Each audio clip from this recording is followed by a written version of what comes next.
Wacha we. Watoto wanafaidi bwana. Sisi wazee wapi tena? Namna hii. Kwanza shikamoo. Shikamoo za nini bwana? Mkiona mchumiji shikamoo. Shikamoo kwa nataka kunyima nini?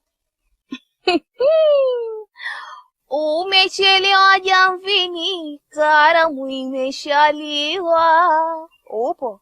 Wakati wenzako tunachelewa kuzaliwa, we kiherehere kikakupata, ukajifanya kuzaliwa wa kwanza kwa mzee. Wale sana ndefu nani?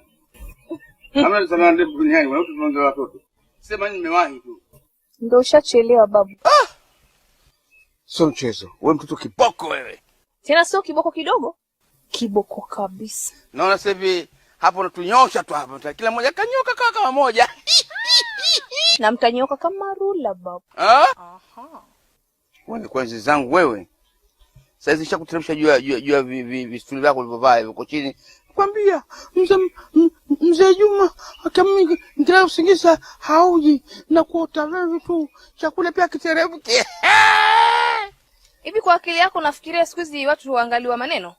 Wewe utaimba maneno watu tutazama maneno kama maneno yako enda kaandikie mistari utoe muziki. Hapa njuluku babu chapati. Pesa maana kushaona mimi niambia pesa chotwa tu. Mimi basi ngozi yangu ngumu haichuniki kwa taarifa yako. Sasa kama wewe huwezi kuchunika, nenda kule jikoni kamalizie kupika uji watoto karibia wanatoka madarasani. Sio kujiweka eka tu hapa.